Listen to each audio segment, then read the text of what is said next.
most people think I'm very difficult. So I don't like to just keep putting pictures of me sitting in a cafe and having coffee. Was that they're just happy to see me back on screen. Yeah. Never put you down from asking questions or...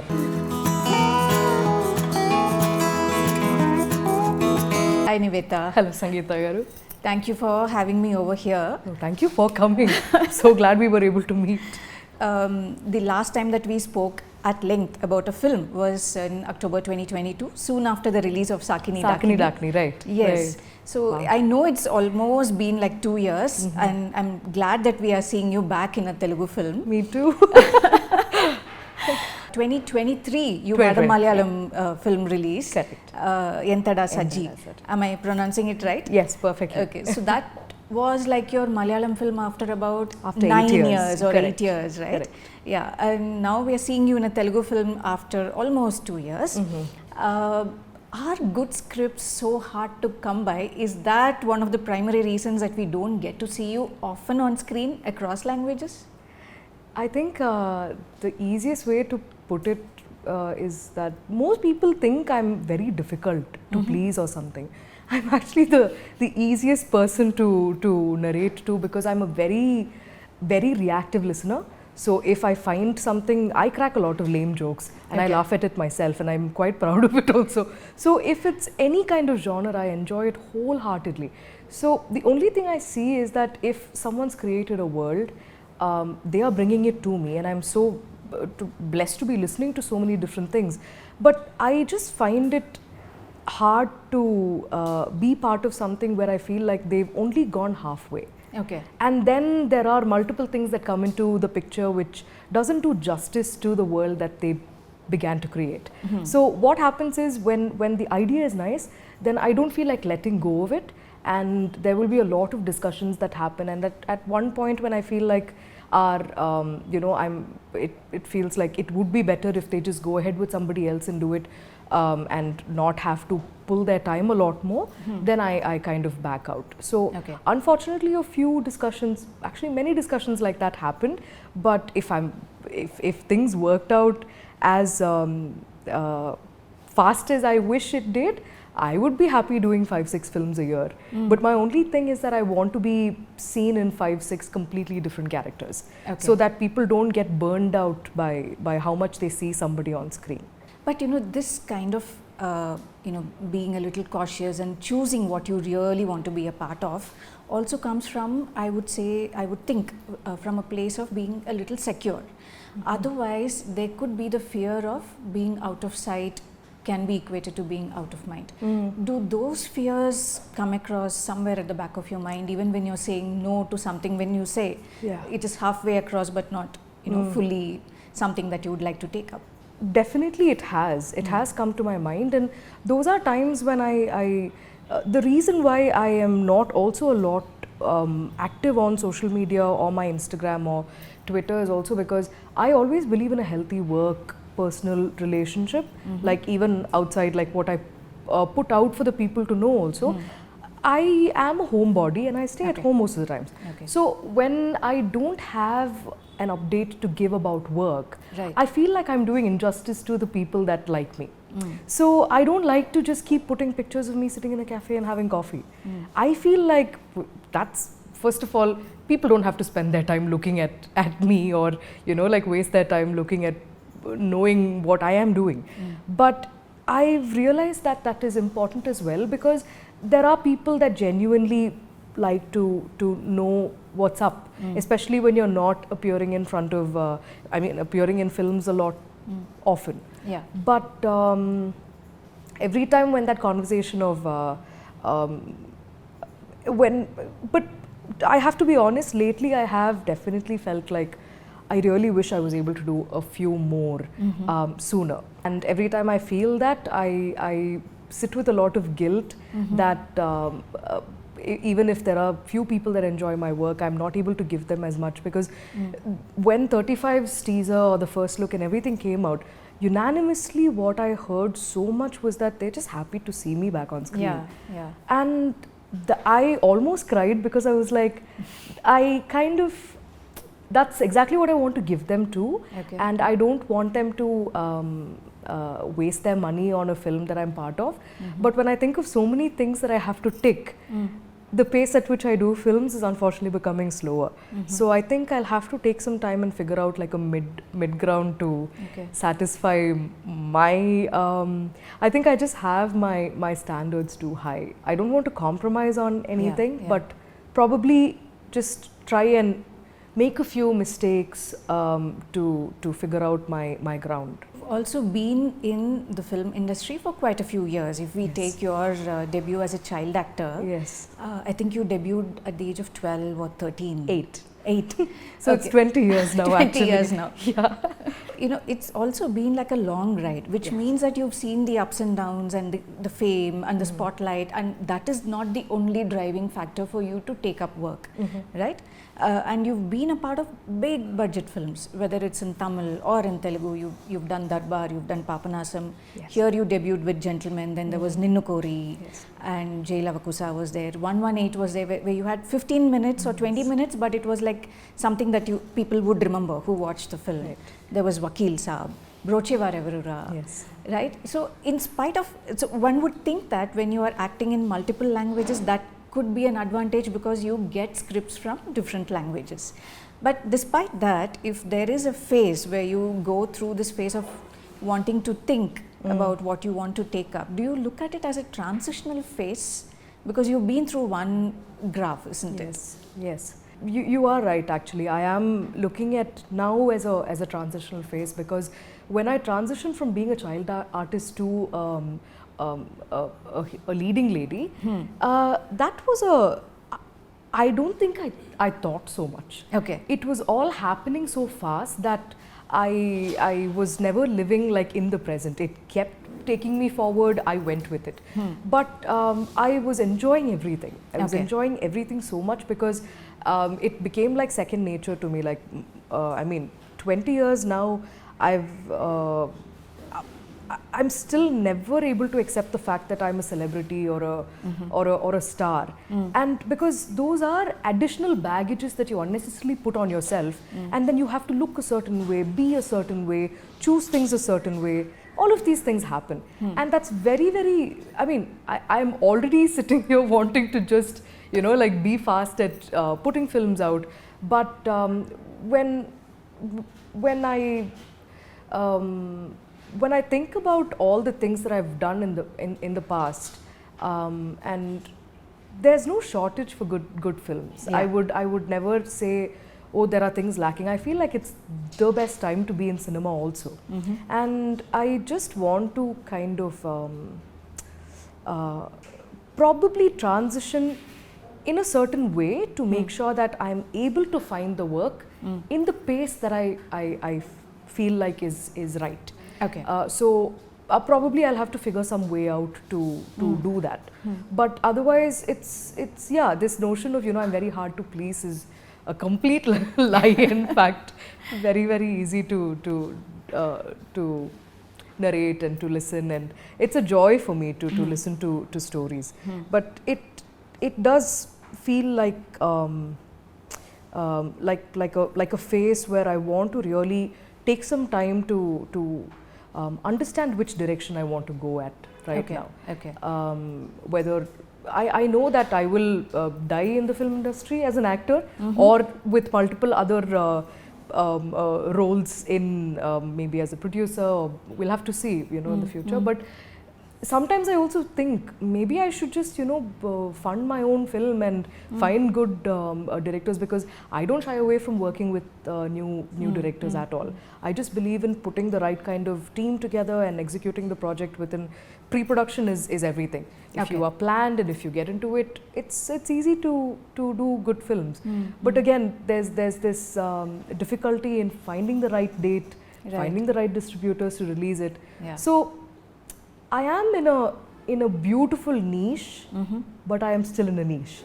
So it makes it harder for me to find stuff that that I feel like, okay, this will be worthy of people's time for them to come and watch. Because once you're given this there have been people after Broche, they came and told me, if you are there in a film, I we're sure that we can go watch it because it will be nice. Okay. That's a huge burden to carry. Yeah. So I think I became extra careful to make sure that everything is perfect about a film. Because when they come and watch it, like Saakini Daakini, for example, was, at least from my end, it was 150% effort into making sure that we do justice to why we chose to do a remake like that. But I guess I take a lot more time to move on from films than should have gotten its due, but it didn't get. Yes. No, Nanda Kishore Emani, the director of 35, he's also a first-time director, right? And the way, like when the teaser came out and later the trailer came out, or even when I met him about a month ago, one of the first things that I thought about was, okay, this is a filmmaker who wants to put forth a story, and it doesn't come from a place of saying that, okay, you have these actors and this kind of a calculation, so this market is what I'm targeting. It was not like a business project, it was more like a storyteller. Correct. When that story first came to you, what were your impressions? Oh, I was so happy. I was like, great, after Saakini Daakini, I've got something completely different to do, because that's the only thing I was thinking about, not the fact that I was playing a mother and what will happen after this, will I next be only given grandmother roles. These are not things I was thinking about. If I had said no to a film like 35, it's the biggest injustice I'm doing. Like, I'd rather stop acting if I let go of projects like this, because I am sitting at home waiting for stuff like this to come by. And when it comes, the only thing I wanted to do was, I immediately went back home and started noticing smaller things about how to pick up motherly instincts, what to do to make sure that that is translated on screen. Because when almost everything that you want to achieve in a cinematic experience is there on paper, our work becomes very easy. Okay. So I completely relied on Nandu's script, because up to the descriptional level, everything was so detailed. Like to the handle in her kitchen, which is like a mini veena, because she plays the veena and she likes music, to the kind of zari that's there on her sari, the sari border, to the color that she has to wear, to how long her hair is, to madichira katkunetappudu you're not supposed to touch other people. So these are all like aspects that we stuck to. So in order to make it, I mean, it's a mother-son. There's a scene where the mother and the son are having a very, very emotional, deep conversation.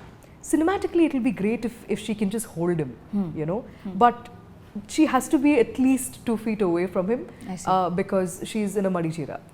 So we were like having conversations about, like, do we go all out with, making sure that the details are perfect? Or do we take that cinematic liberty?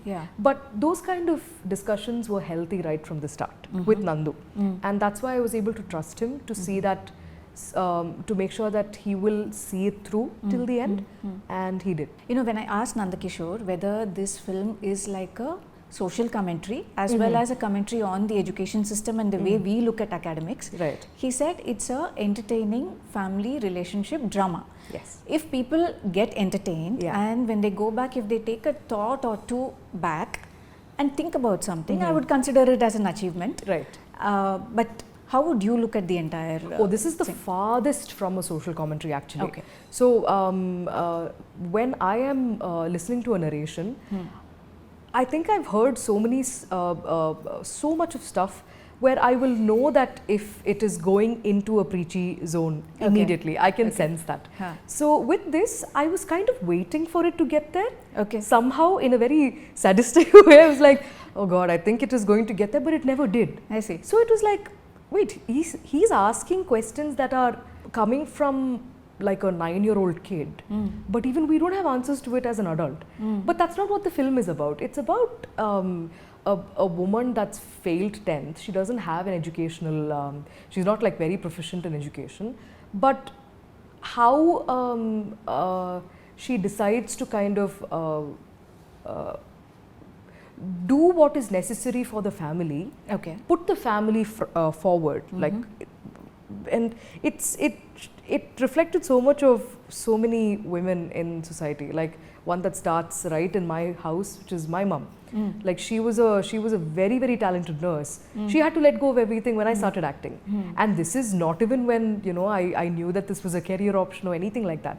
When you're 8 years old and you're in 4th grade and you're going to school and then to work, like I didn't know the value of how much she had to give up back then. She has no complaints, but now, you know, as I'm growing older, thinking about all of that, I can see the sacrifices, but never, she has like never kind of asked for or expected an appreciation for it.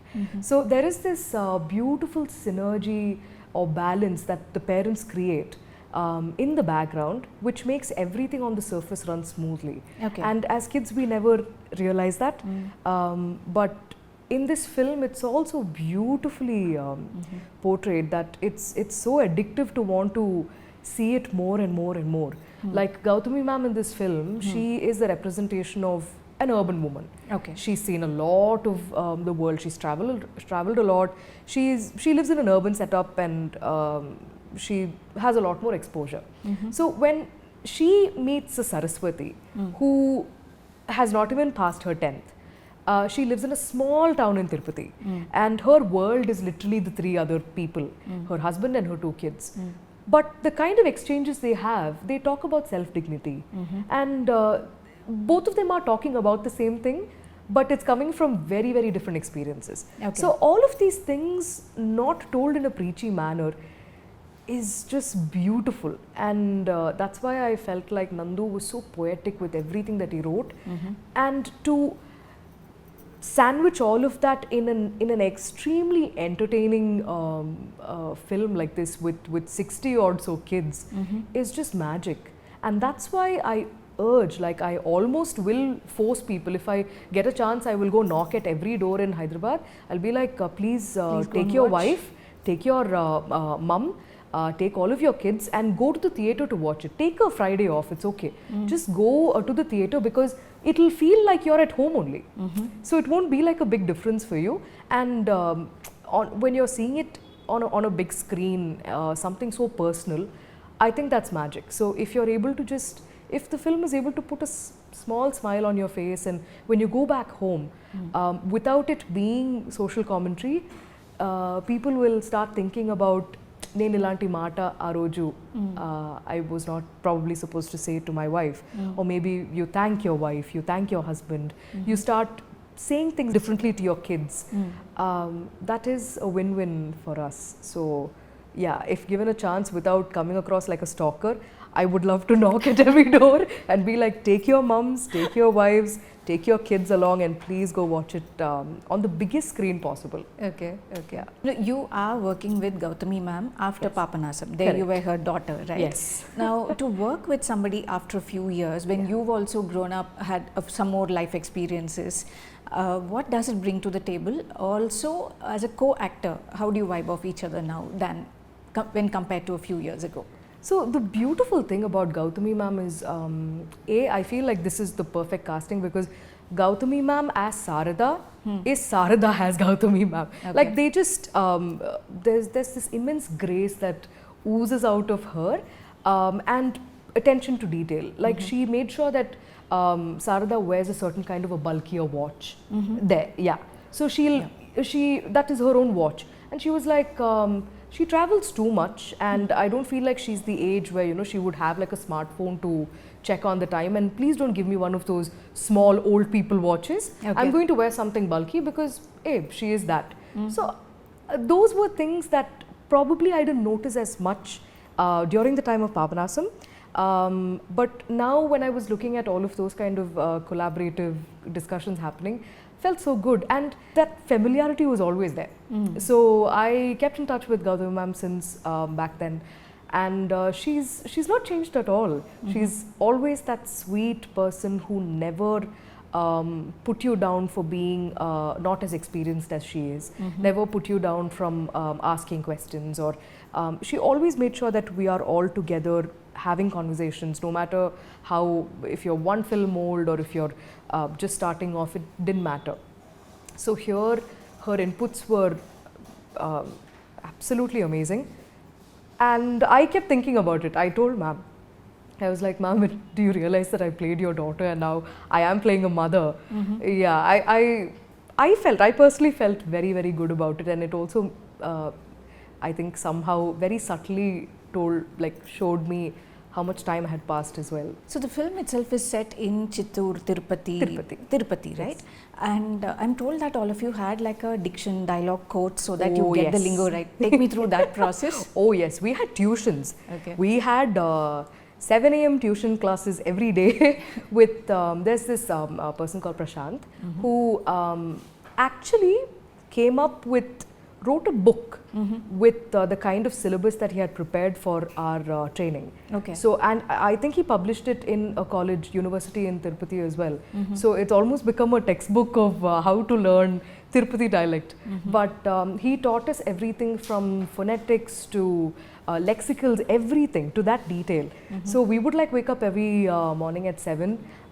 It's almost like praying the Lakshmi Sahasranamam and having a book with like a little bit of chandanam on the edge, and you just sit and they'll put up a PPT, start with what is in store for us today, right from the geography of the place to why is Tirupati dialect a little different from Chittoor, to why do you have a lot more Tamil mixed into Tirupati's Telugu, because it's more of a transit crowd. Lot of people from Chennai and other places go up and down. And she's also part of her brother is a Pandit. I see. So Murthy works in Tirumala. Okay. So there's also a little bit of that that seeps in. So with all of this in place, I wanted to learn around the dialogues and not just those. Yeah. So that if at all I'm having a funny conversation with my baba, I want to make sure that I say something, but that has to be what people generally say. Yeah. Also, it has to come across as spontaneous. Exactly. Yeah. Correct. Rather than because this was also sync sound, right, there was no way to get it wrong. Okay. So everybody, the kids, all of them, the kids though, I think they had like a 1-year workshop with the script basically. They knew their lines, they knew our lines, they knew everybody's lines, and they were very, very prepared. But like for example, there are these phrases that we very, very consciously used from Tirupati.